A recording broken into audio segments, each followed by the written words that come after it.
ಕಾರ್ಯಕ್ರಮದಲ್ಲಿ ವಿಶೇಷವಾಗಿ ಇಷ್ಟು ಕಮ್ಮಿ ಸಮಯದಲ್ಲಿ ಇಷ್ಟು ಜನರನ್ನು ಸೇರಿಸಲಿಕ್ಕೆ ನಮ್ಮ ಎಲ್ಲ ಬ್ಲಾಕ್ ಕಾಂಗ್ರೆಸ್ಸಿನ ಎಲ್ಲ ಪ್ರೆಸಿಡೆಂಟ್ಗಳು, ನಮ್ಮ ಎರಡೂ ಜಿಲ್ಲೆ ಅಧ್ಯಕ್ಷರುಗಳು, ನಮ್ಮ ಕಾಂಗ್ರೆಸ್ಸಿನ ಎಲ್ಲ ತಾಲೂಕಿನ ಮುಖಂಡರುಗಳು, 4 ಜಿಲ್ಲೆಯ ಎಲ್ಲ ಮುಖಂಡರುಗಳು, ಕಾರ್ಯಕರ್ತರು ಇವತ್ತು ಈ ಕಾರ್ಯಕ್ರಮನ ಯಶಸ್ವಿ ಮಾಡಿದ್ದಕ್ಕೆ ನನ್ನ ವೈಯಕ್ತಿಕ ಪರವಾಗಿ ನಮ್ಮ AICC ಅಧ್ಯಕ್ಷರಾಗಿರ್ತಕ್ಕಂಥ ಖರ್ಗೆ ಸಾಹೇಬ್ರ ಪರವಾಗಿ, ಸನ್ಮಾನ್ಯ ಮುಖ್ಯಮಂತ್ರಿ ಸಿದ್ದರಾಮಯ್ಯ ಸಾಹೇಬ್ರ ಪರವಾಗಿ, DK ಶಿವಕುಮಾರ್ ಸಾಹೇಬ್ರ ಪರವಾಗಿ, ರಣದೀಪ್ ಸಿಂಗ್ ಸುರ್ಜೇವಾಲಾ ಸಾಹೇಬ್ರ ಪರವಾಗಿ ನಿಮ್ಮೆಲ್ಲರಿಗೆ ಕೋಟಿ ಕೋಟಿ ಪ್ರಣಾಮಗಳು ಹೇಳಲಿಕ್ಕೆ ಇಚ್ಛೆ ಬಯಸ್ತೇನೆ ಬಂಧುಗಳೇ.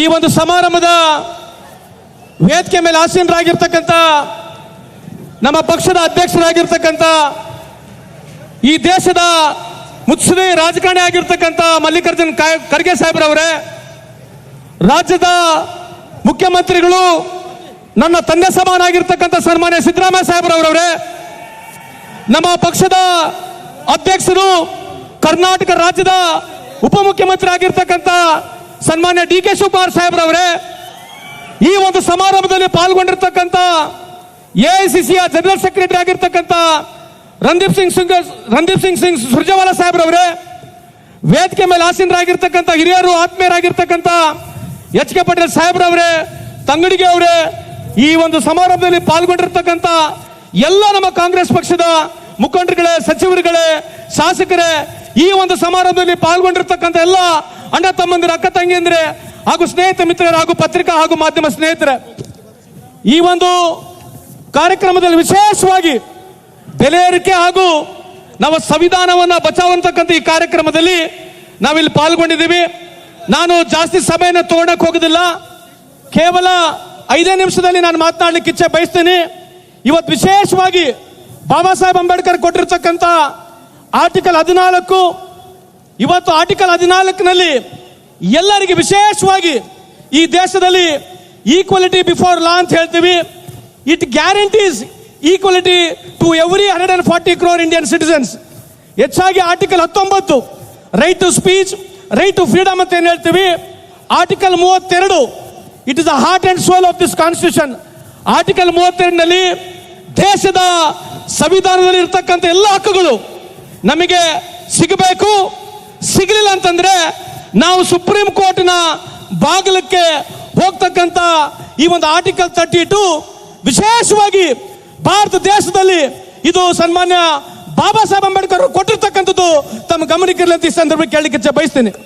ಎಲ್ಲರಿಗಿಂತ ಹೆಚ್ಚಾಗಿ ಆರ್ಟಿಕಲ್ 45 ಇವತ್ತೇನು ರೈಟ್ ಟು ಎಜುಕೇಶನ್ ಅಂತ ನಾವು ಮಾತನಾಡ್ತಾ ಇದೀವಿ, ಇದು ತಂದಿರತಕ್ಕಂಥದ್ದು ಈ ಸಂವಿಧಾನದಲ್ಲಿ. ಎಲ್ಲರಿಗಿಂತ ಹೆಚ್ಚಾಗಿ ಮಾಧ್ಯಮ ಸ್ನೇಹಿತರಿದ್ದಾರೆ, they want to change article 142. ಇವತ್ತು ಆರ್ಟಿಕಲ್ 142ನಲ್ಲಿ ಯಾವುದೇ ಒಂದು ಪಾರ್ಲಿಮೆಂಟ್ ನಲ್ಲಿ ಸ್ವೇಚ್ಛೆಯಿಂದ ಕೇಂದ್ರ ಸರ್ಕಾರ ತೀರ್ಮಾನವನ್ನು ಮಾಡಿದ್ರೆ ಅದು ಸರಿ ಇದೆಯಲ್ಲ ತಪ್ಪಿದೆ ಅಂತ ಹೇಳಿ ಸುಪ್ರೀಂ ಕೋರ್ಟ್ ನಿರ್ಣಯ ಮಾಡತಕ್ಕಂಥ ಶಕ್ತಿ ಆರ್ಟಿಕಲ್ 142ನಲ್ಲಿದೆ. ಯಾವಾಗ ಬಿಜೆಪಿ ಅವರಿಗೆ ಅನುಕೂಲ ಆಗುತ್ತೆ, ಸುಪ್ರೀಂ ಕೋರ್ಟ್ನ ವಾತಾವರಣ ವಿಶೇಷವಾಗಿ ಅವ್ರು ಕೊಟ್ಟಿರ್ತಕ್ಕಂಥ ವರ್ಡಿಕ್ಟ್ಗಳು ಅವ್ರ ಪರವಾಗಿದ್ದಾಗ ಸುಪ್ರೀಂ ಕೋರ್ಟ್ನ ಏನು ಜಡ್ಜ್ಮೆಂಟ್ ಇದೆ ಅದ್ರ ಪರವಾಗಿ ಮಾತನಾಡ್ತಾರೆ. ಯಾವುದೇ ಒಂದು ಜಡ್ಜ್ಮೆಂಟ್ ಕೇಂದ್ರ ಸರ್ಕಾರದ ಬಿಜೆಪಿಯ ನರೇಂದ್ರ ಮೋದಿ ಸಾಹೇಬರ ಸರ್ಕಾರ ವಿರುದ್ಧ ಆದಾಗ ಇವತ್ತು ಸುಪ್ರೀಂ ಕೋರ್ಟ್ನ ವಿರುದ್ಧವಾಗಿ ಮಾತನಾಡ್ತಾ ಇದ್ದಾರೆ. ಇವತ್ತು ಆರ್ಟಿಕಲ್ 142ನ ಚೇಂಜ್ ಮಾಡಲಿಕ್ಕೆ ಪ್ರಯತ್ನ ಆದ್ರೆ ಬೇರೆ ಎಲ್ಲ ನಮ್ಮ ಹಕ್ಕುಗಳನ್ನ ಮುಟ್ಟುಗೊಳಿಸ್ತಕ್ಕಂಥ ಕೆಲಸ ಮುಂದೆ ಬರ್ತಕ್ಕಂಥಲ್ಲಿ ಬಿಜೆಪಿಯ ಸರ್ಕಾರ, ಕೇಂದ್ರ ಸರ್ಕಾರ ಆ ನಿಟ್ಟಿನಲ್ಲಿ ಯೋಚನೆ ಮಾಡ್ತಾ ಇದೆ, ಆ ನಿಟ್ಟಿನಲ್ಲಿ ಮಾತನಾಡ್ತದೆ. ಅದಕ್ಕಾಗಿ ಇವತ್ತು ವಿಶೇಷವಾಗಿ ಖರ್ಗೆ ಸಾಹೇಬರು ಡೆಲ್ಲಿಯಿಂದ ಇಲ್ಲಿಗೆ ಬಂದು ಇದ್ರ ಬಗ್ಗೆ ಮಾಹಿತಿಯನ್ನು ಕೊಡಬೇಕು. ಇಡೀ ದೇಶದ ಜನರು ಇದ್ರ ಬಗ್ಗೆ ಅರ್ಥ ಮಾಡ್ಕೋಬೇಕು.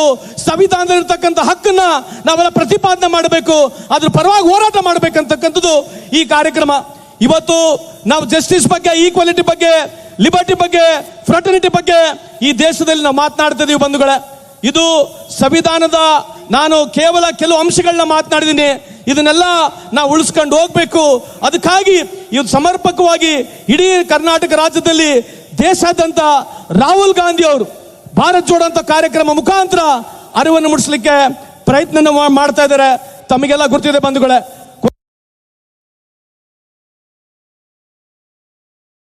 ಕೊನೆಯದಾಗಿ ಬೆಲೆ ಏರಿಕೆ ಬಗ್ಗೆ ನಾನು ಒಂದೇ ಒಂದು ವಿಷಯವನ್ನು ಮಾತನಾಡ್ತೀನಿ. ಯಾವ ಬಿಜೆಪಿ ಸರ್ಕಾರ ಅಧಿಕಾರಕ್ಕೆ ಬರೋಕ್ಕಿಂತ ಮುಂಚೆ ಒಂದು ತೊಲೆ ಬಂಗಾರ 27,000 ರೂಪಾಯಿ ಇತ್ತು, ಇವತ್ತು ಗಗನಕ್ಕೆ ಮುಟ್ಟು 90,000 ರೂಪಾಯಿ ಆಗಿದೆ. ಯಾವ 414 ರೂಪಾಯಿ ಇರತಕ್ಕಂಥ ಸಿಲಿಂಡರ್ ಇವತ್ತು 820 ರೂಪಾಯಿ ಆಗಿದೆ. ಕೊನೆಯದಾಗಿ ಮಾಧ್ಯಮದವರಿಗೆ ಹೇಳ್ತಕ್ಕಂಥದ್ದು ಒಂದೇ ಒಂದು ನನ್ನ ವಿಚಾರ ಇದೆ. 2004ರಿಂದ 2014 ಇಸ್ವಿವರೆಗೆ ಕೇಂದ್ರದಲ್ಲಿರ್ತಕ್ಕಂಥ ಮನಮೋಹನ್ ಸಿಂಗ್ ಸರ್ಕಾರ, ಶ್ರೀಮತಿ ಸೋನಿಯಾ ಗಾಂಧಿ ಅವರ ಸರ್ಕಾರ ಏನು $102 ನಾವು ಆಯಿಲ್ ಬ್ಯಾರೆಲ್ನ ಖರೀದಿ ಮಾಡ್ತಾ ಇದ್ವಿ. $102 ನಾವು ಆಯಿಲ್ ಬ್ಯಾರೆಲ್ನ 10 ವರ್ಷದ ಅವಧಿಯಲ್ಲಿ ನಾವು ಖರೀದಿ ಮಾಡಿದ್ವಿ. $102 ಖರೀದಿ ಮಾಡಿ ನಾವು 55ರಿಂದ 60 ರೂಪಾಯಿಗೆ ಡೀಸೆಲ್ ಪೆಟ್ರೋಲ್ ಅನ್ನು ಕೊಟ್ವಿ. ಏನು ಕಾರಣ ಅಂತಂದ್ರೆ ಸೋನಿಯಾ ಗಾಂಧಿ ಅವರ ಸರ್ಕಾರ, ಮನಮೋಹನ್ ಸಿಂಗ್ ಅವರ ಸರ್ಕಾರ 90,000 ಕೋಟಿ ಸಬ್ಸಿಡಿ ಕೊಡ್ತು.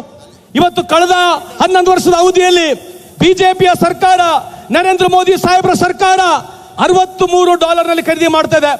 ಪತ್ರಿಕಾ ಮಾಧ್ಯಮದ ಮಿತ್ರರಿಗೆ ನೀವು ನೇರವಾಗಿ ಬಿಜೆಪಿ ಅವರಿಗೆ ಕೇಳಬೇಕು, ನೀವು $63 ಖರೀದಿ ಮಾಡ್ತಾ ಇದ್ದೀರಿ. ಇವತ್ತು UPA ಸರ್ಕಾರ, ಮನಮೋಹನ್ ಸಿಂಗ್ ಅವರ ಸರ್ಕಾರ ಕೊಟ್ಟಿರ್ತಕ್ಕಂಥ ಸಬ್ಸಿಡಿ ತಾವು ಕೊಟ್ರೆ ಇವತ್ತು ಡೀಸೆಲ್ ಪೆಟ್ರೋಲ್ ಈ ದೇಶದಲ್ಲಿ 30 ರೂಪಾಯಿಗೆ 40 ರೂಪಾಯಿ ಸಿಗ್ತಕ್ಕಂಥ ಸಾಧ್ಯತೆ ಇದೆ. ಆದ್ರೆ ಸಬ್ಸಿಡಿ ಜಾಸ್ತಿ ಕೊಡ್ತಾ ಇಲ್ಲ. ಸಬ್ಸಿಡಿ ಜಾಸ್ತಿ ಕೊಟ್ರೆ ಭಾರತ ದೇಶದಲ್ಲಿರ್ತಕ್ಕಂಥ ಅಂಬಾನಿ ಬಂಕ್ಗಳು ನಿಂತ್ಕೊಂಡು ಹೋಗ್ತವೆ. ಸಬ್ಸಿಡಿ ಜಾಸ್ತಿ ಕೊಟ್ರೆ ಈ ದೇಶದಲ್ಲಿರ್ತಕ್ಕಂಥ ಅಂಬಾನಿ ಬಂಕ್ಗಳು ನಿಂತ್ಕೊಂಡು ಹೋಗ್ತವೆ. ಅದಕ್ಕಾಗಿ ಸಬ್ಸಿಡಿ ಜಾಸ್ತಿ ಕೊಡ್ತಾ ಇಲ್ಲ. ಇಡೀ ಭಾರತ ದೇಶದಲ್ಲಿ ಕಳೆದ 11 ವರ್ಷದಲ್ಲಿ 100ಕ್ಕೂ ಹೆಚ್ಚು % ಇವತ್ತು ಎಲ್ಲಾ ದೃಷ್ಟಿಯಿಂದ ತುಟ್ಟಿಯಾಗಿದ್ರೆ, ಹೆಚ್ಚಾಗಿದ್ರೆ ಅದು ವಿಶೇಷವಾಗಿ ಈ ಡೀಸೆಲ್ ಪೆಟ್ರೋಲ್ ಕಾರಣ ಅಂತ ಈ ಸಂದರ್ಭದಲ್ಲಿ ಹೇಳಿ, ಇವತ್ತು ವಿಶೇಷವಾಗಿ ಇವತ್ತು ನಮ್ಮೆಲ್ಲ ಮುಖಂಡರುಗಳು ತಮ್ಮನ್ನ ಉದ್ದೇಶಿಸಿ ಮಾತನಾಡ್ತಾರೆ. ಮೊನ್ನೆ ತಾನೇ ಪುಲ್ವಾಮಾದಲ್ಲಿ ಆಗಿರ್ತಕ್ಕಂಥ ಈ ಒಂದು ಘಟನೆನ ನಮ್ಮ ಕೇಂದ್ರದ ನಾಯಕರಾಗಿರ್ತಕ್ಕಂಥ ರಾಹುಲ್ ಗಾಂಧಿ ಅವರು ಮೋದಿ ಸಾಹೇಬ್ರ ಜೊತೆಗಿದ್ದೀವಿ. ಮೋದಿ ಸಾಹೇಬ್ರೆ, ಇವತ್ತು ಇಡೀ ದೇಶದ 140 ಕೋಟಿ ಜನಸಂಖ್ಯೆ ತಮ್ಮ ಜೊತೆಗಿದೆ. ದಯಮಾಡಿ ತಾವು ಪಾಕಿಸ್ತಾನ ಒಳಗಡೆ ನುಗ್ಗಿ ಏನು ಆತಂಕವಾದಿಯನ್ನ ನಮ್ಮ ಭಾರತದಲ್ಲಿ ಮಾಡಿದರೆ ಅವರಿಗೆ ತೂರಿ ಮನೆ ಮನೆಗೆ ಹೋಗಿ ಹೊಡಿಬೇಕಂತ ಈ ಸಂದರ್ಭ ಕೇಳಲಿಕ್ಕೆ ಬಯಸ್ತೀನಿ. मोदी जी, आप घर में घुसी गोली मारो सालों को, गोली मारो सालों को, ಪಾಕಿಸ್ತಾನ घर वालों को ದಯಮಾಡಿ ನೀವು ಪಾಕಿಸ್ತಾನವನ್ನು ನುಗ್ಗಿ ಇವತ್ತು ಭಯೋತ್ಪಾದನೆ ಮಾಡಿರ್ತಕ್ಕಂಥ ಈ ದೇಶದಲ್ಲಿ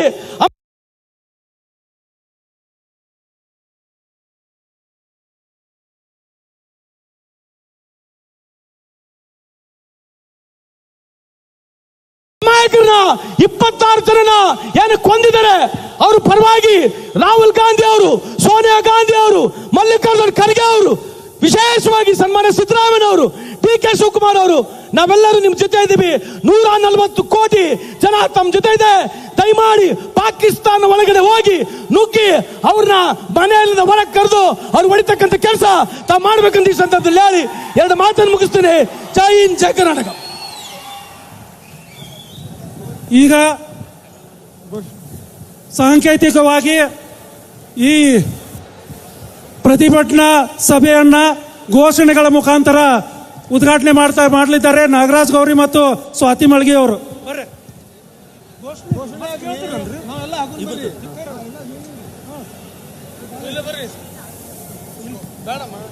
ಇಲ್ಲೇ ಬರ್ರಿ.